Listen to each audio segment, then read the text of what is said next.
Welcome back to Flight Past.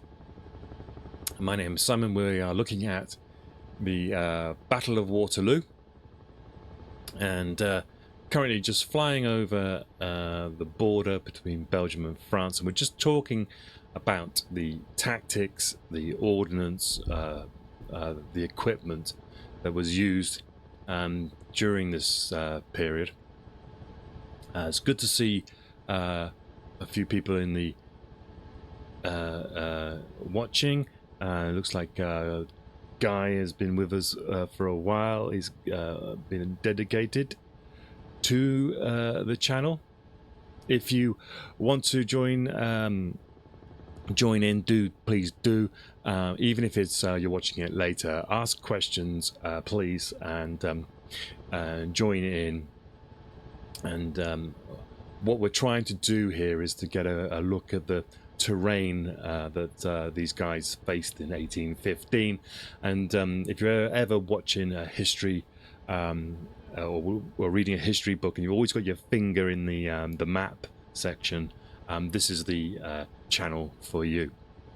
So we left the last part of the stream.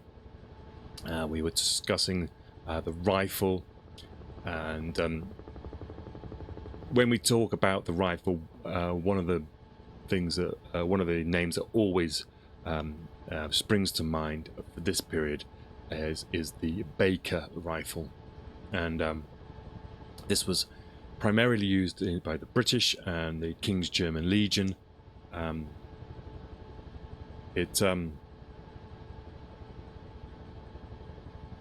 It was an accurate, possibly, but though a slow loading weapon.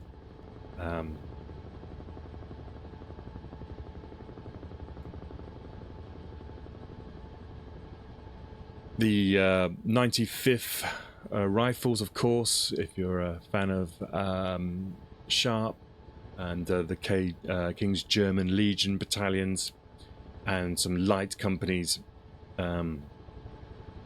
of the King's German Legion were the main users of this rifle. The Baker rifle was about 45 inches from muzzle to butt. It was therefore shorter than the musket. It weighed about 9 pounds. Modern terms, what is that? 9 pounds. 5, 6, 7 kilos, something like that. It had a rifled bore, as it were, which obviously gave the spin to enable the accuracy. And because of that, it needed specialist cleaning. The whole weapon needed to be looked after a lot more than the musket needed to be, and the rifling made it difficult to load because it's still being loaded through the muzzle.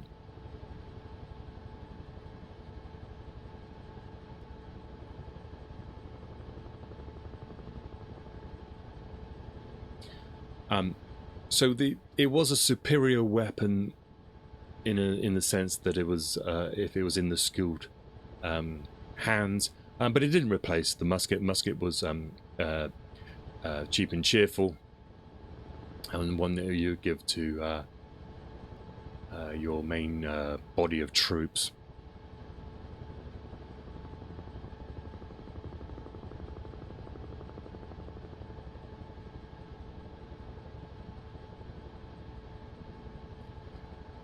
In practice, a lot of these skirmishers would try to get their hands on these things. The skirmishers would usually be like a cloud of infantry in front of the line, who would try to disrupt approaching enemy by targeting their officers and sergeants.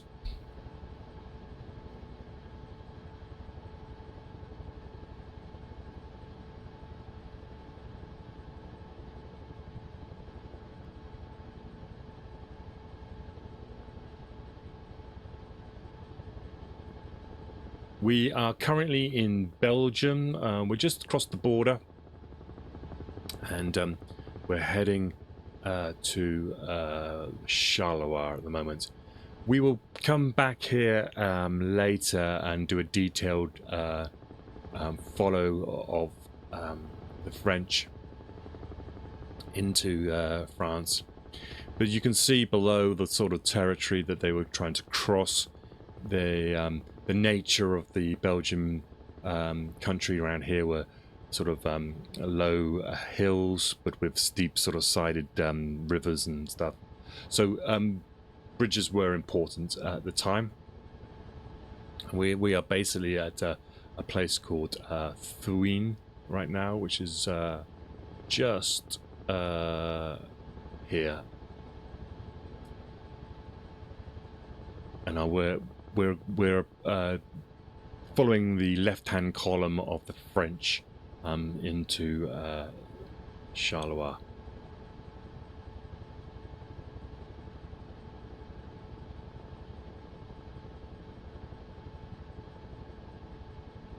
So the main weapon, though, of the British was, of course, this musket, which was known as the Brown Bess. There was a number of 3 different versions of it, but it was a sturdy weapon. It's not known why it was called the Brown Bess. There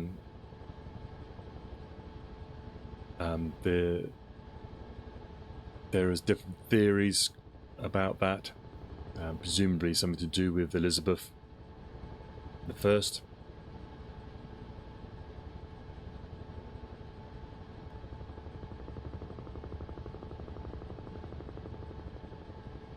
Different versions included the long land pattern version, the short land pattern version, the Indian pattern version. There was a new land pattern musket, and a sea surface version as well.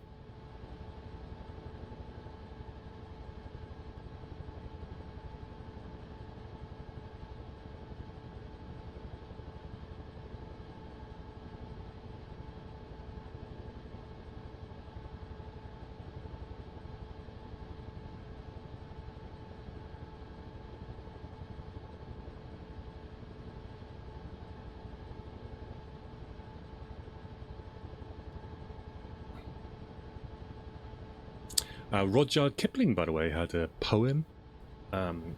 He wrote it in 1911 about the Brown Bess. Didn't know. Bet you didn't know that. In the days of lace ruffles, perruques, and brocade, Brown Bess was a partner whom none could despise. An outspoken, flinty-lipped, brazen-faced jade, with a habit of looking men straight in the eyes, as Blenheim and Remilets.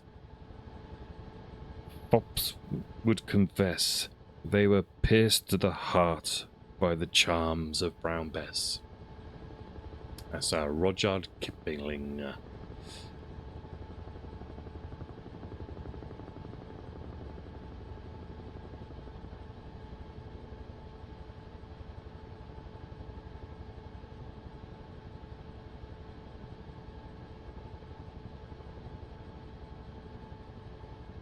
We are now approaching, this looks like Charleroi.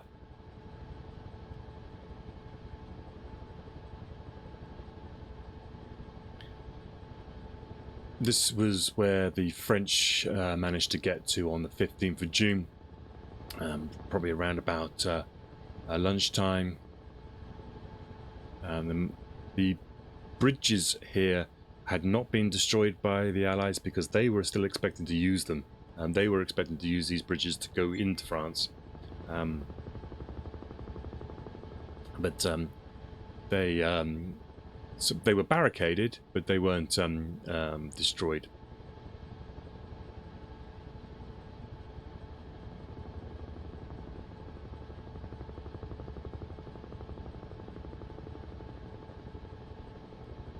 Now the French had a musket.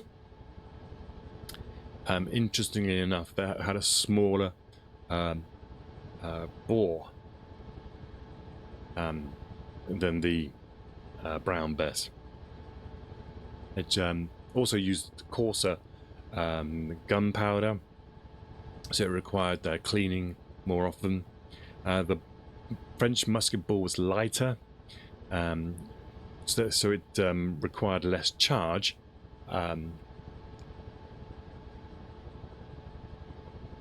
But the barrel would need to be cleaned probably twice as much as the Brown Bess would need to be cleaned.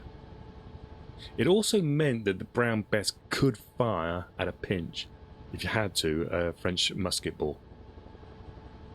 But the French couldn't fire a British one.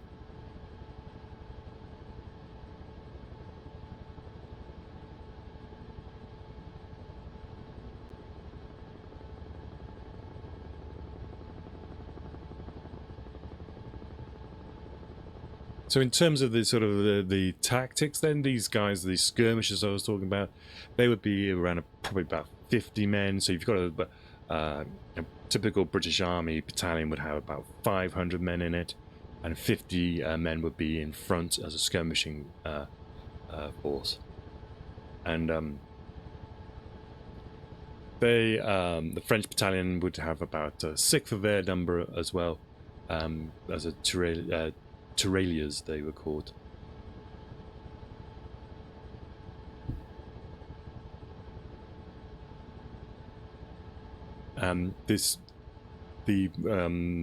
Having these rifles with the skirmishers meant that many of these tirailleurs were actually defeated before they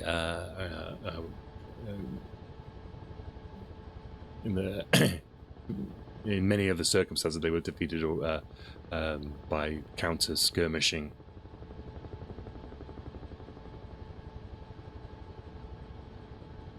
Typical, therefore, for Wellington would be to post his line infantry on a reverse slope.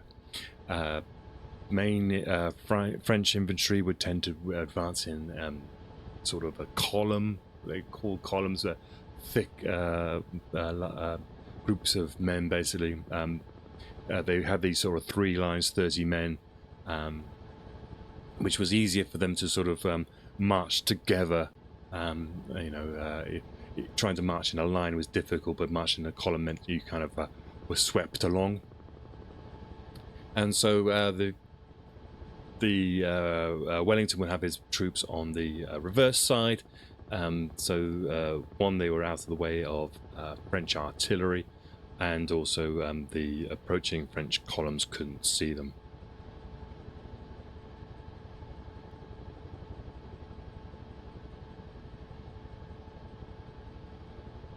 And so when the columns then appeared over the ridge, the lines of the thin red line stand up, fire, and using their superior firepower, the weight of the Brown Bess shot being a little bit higher, they would then hopefully unnerve the approaching French column and make them break.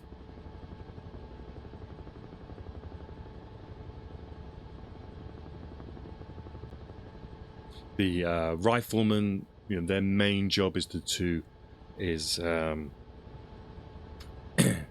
target leaders, target officers, target artillery people. If they're trying to bring up their cannon, they would be trying to take out the artillery guys before they could bring up their artillery alongside the infantry. And so you can then, when we get to Waterloo, you'll be able to see the specific places where the rifles are positioned and why they were positioned there.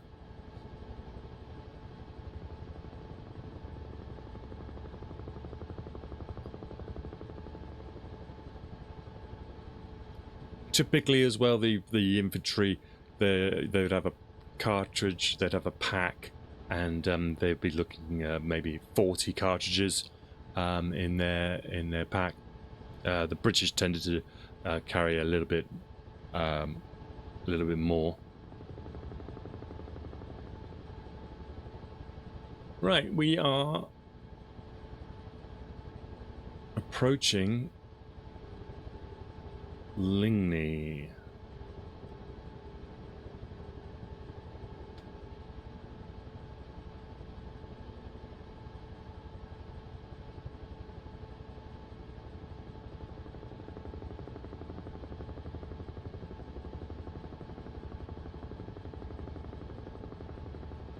Just pause here and we'll jump out. Always difficult to see this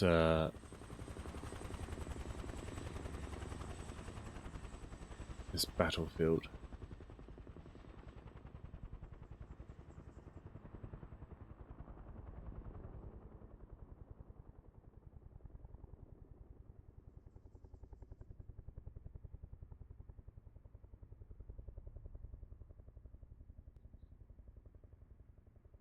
So Fluoris is there. I think we're looking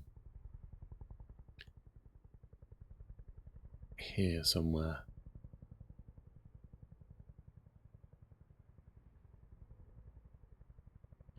I think this is it here. It's changed a bit and it's difficult to see.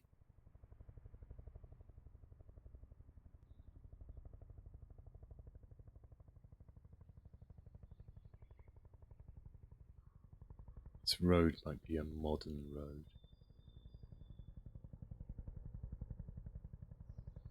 So just to check on the map here.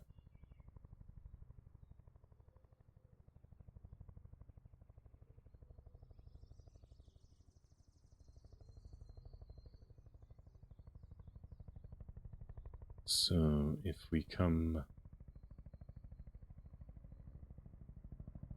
along the road, this is the main Roman road, and this is probably, we're talking here. You can see how difficult it is to spot.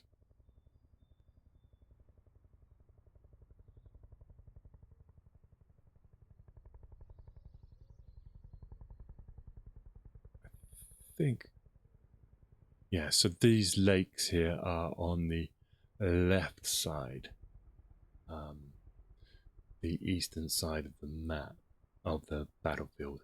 So this here is the town of Lingley. So what we actually have, and just for a quick orientation, the Prussians were on this side here. There should be a few bridges here. There's a river that kind of meanders its way around. This is basically the front line of the Prussians. The Prussians are in this area here, going up this slope, heading this way. And the French are over on the other side of the hill, over here.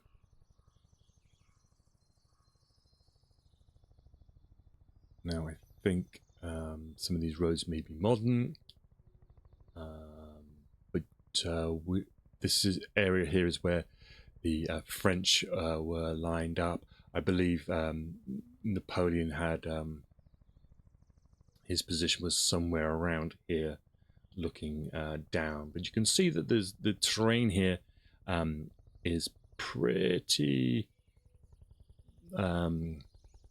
low. It's not really there's not much here. It's a weird place to meet.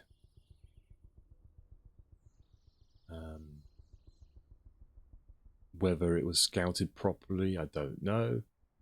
We do know that Wellington came across from Quatre Bras, and he met Blucher here at this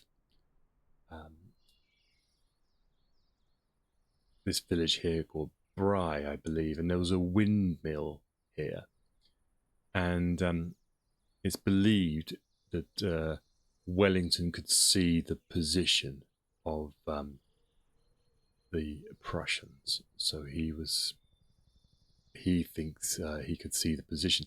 And what the Wellington doesn't like about this is that the Prussians, sorry, let me just were basically on this slope here, facing and in the town below here, facing the French. And oh, sorry, you left the map on. Well, I'll do that again. So yeah, the Bry is the name of the place I believe that Wellington came to.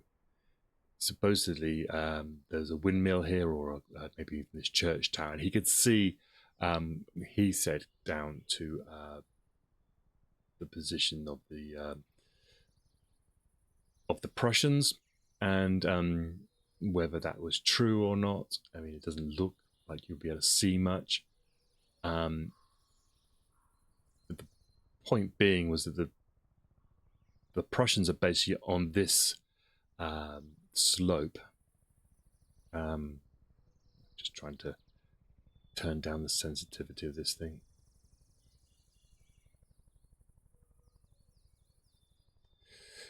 So they're on this slope here, facing the French, which are on the other side of this stream. So they're in Ligny itself, and there's this almost like a brook, really, rather than, it's not really a river, but it does provide an obstacle.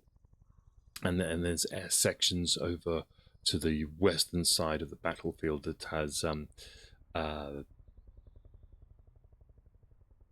basically boggy land, makes it difficult for troops to cross.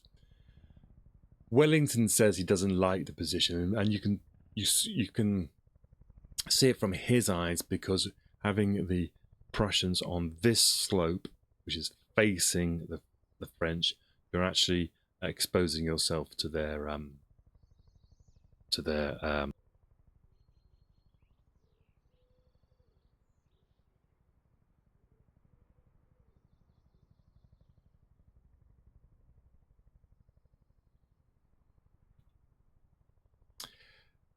so yeah, they're exposing themselves to their artillery. So it doesn't seem to be a well thought out place. This does feel like this is the Prussians trying to possibly get somewhere else. They were told to all meet at Sombref. There's a few roads that meet here. This is Sombref itself. They're all trying to get to this place, and then this just seems to be the first place, basically, after Sombref, that they could possibly have a battle. Anyway, let's jump back in the helicopter, and we'll continue our way to Quatre Bras. And on the way, we'll take a little break here as we find the route, and I'll take a little break, and when we come back, we'll discuss cavalry tactics.